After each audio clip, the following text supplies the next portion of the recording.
एक गांव में दो भाई रहा करते थे। एक का नाम अनिल था और एक का नाम तूफानी था। तूफानी बड़ा भाई था और अनिल छोटा था। अनिल और तूफानी के माता पिता का देहांत कुछ समय पहले ही हो गया था। एक दिन अनिल तूफानी से आकर बोलता है, अरे भैया, आप शादी क्यों नहीं कर लेते? शादी कर लेंगे तो मुझे खाना नहीं बनाना पड़ेगा और आपका भी ख्याल रखेगी भाभी और मेरा भी ख्याल रखेंगी।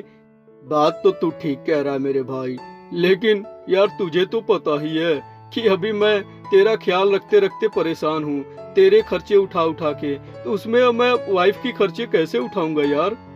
अरे भैया, आप भी ना फालतू की बात करते हैं। अरे शादी तो करिए, सब मैनेज हो जाएगा। आपको तो पता ही है कि कोई भी चीज हो बहुत ही आसानी तरीके से मैनेज हो जाती है। बात तो तू ठीक कह रहा है। रुक, अच्छा मैं पंडित जी से बात करता हूँ, जरूर कोई ना कोई लड़की मेरे लिए ढूंढ ही देंगे।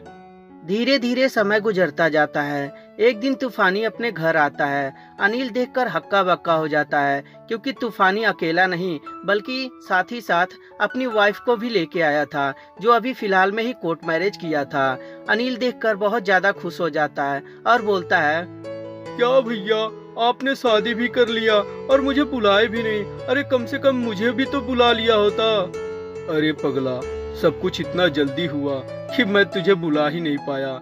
और पंडित जी एक बैक आके बोलने लगे कि फटाक से शादी कर लो, ये स्कीम नहीं तो हाथ से निकल जाएगी।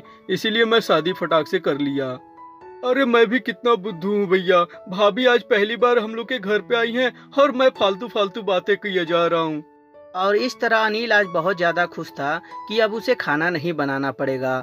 धीरे धीरे समय गुजरता जाता है। एक दिन अनिल अपने बेडरूम में रहता है, तभी वहाँ उसकी भाभी आती हैं और बोलती हैं, हाय हैंडसम देवर जी, क्या कर रहे हैं? किसी को याद कर रहे हैं क्या? अरे भाभी, मैं किसे याद करूंगा? मेरी तो कोई गर्लफ्रेंड भी नहीं है। और ऐसे भी भैया मेरे ऊपर खर्चा करते हैं पढ़ाई लिखाई के लिए, गर्लफ्रेंड बनाने के लिए थोड़ी करते हैं कि मैं किसी के ख्यालों में डूबा रहूंगा। रहने दीजिए देवर जी, मुझे सब पता है आजकल के लड़के कैसे होते हैं, मुझे बताने की जरूरत नहीं है। अरे भाभी, सचमुच यकीन कीजिए, मेरी आज तक कोई भी गर्लफ्रेंड नहीं है। और ऐसे भी मुझ ऐसे गरीब को कौन अपना बॉयफ्रेंड बनाएगी? अरे बॉयफ्रेंड भी उस लड़के को बनाया जाता है जो खर्चे उठा ले, और मैं यहाँ पे तो मैं अपना खुद का खर्चा नहीं उठा पाता, तो अपनी गर्लफ्रेंड का खर्चा क्या उठाऊंगा? इसीलिए मेरी भाभी कोई भी गर्लफ्रेंड नहीं है, मेरा यकीन कीजिए। तुम ऐसा क्यों बोल रहे हो अनिल? तुम्हारे सामने तो तुम्हारी गर्लफ्रेंड खड़ी है, मैं भी तो तुम्हारी गर्लफ्रेंड की तरह ही हूँ। जब इस बात को अनिल सुनता है तो बोलता है, अरे भाभी, ये कैसी बात कर रही हैं? आप तो भाभी हैं।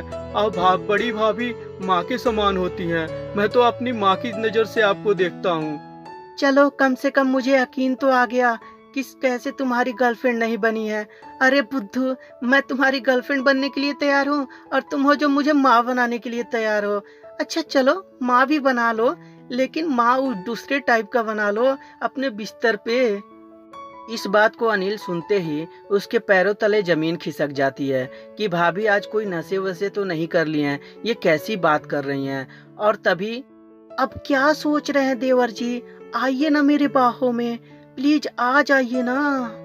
और ये बोलकर अनिल की भाभी अनिल से लिपट जाती है। बेचारा अनिल गुहार लगाता रहता है, अरे भाभी, आप क्या कर रही हैं? प्लीज छोड़िए, मुझे ये सब चीज अच्छा नहीं लगता भाभी। और ऐसे भी भाभी, आप क्या कर रही हैं? अरे क्यों बचपना कर रही हैं? आप कोई नशे वसे नहीं न की हैं? और इस तरह अनिल अपनी भाभी को बहुत ज्यादा मनाने की कोशिश करता है, परंतु उसकी भाभी मानने के लिए तैयार ही नहीं थी। तभी अचानक से तूफानी एंट्री लेता है और देखते ही तूफानी, अनिल, ये क्या कर रहा है तू? तेरा दिमाग खराब हो गया है? अरे भैया, अच्छा हुआ आप आ गए। अरे भैया, बचा लीजिए मुझे।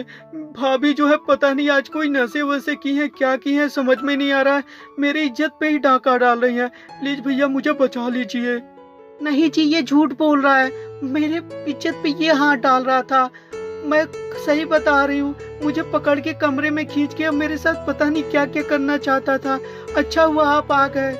तूफानी को समझ में ही नहीं आता कि उसकी वाइफ सच बोल रही है या उसका भाई सच बोल रहा है, लेकिन तूफानी को पता था कि मेरा भाई ऐसा गंदा काम नहीं कर सकता। तभी तूफानी अपने भाई से बोलता है, देख भाई, बुरा मत मानना, लेकिन तू अब आज से ना हॉस्टल में रहा कर।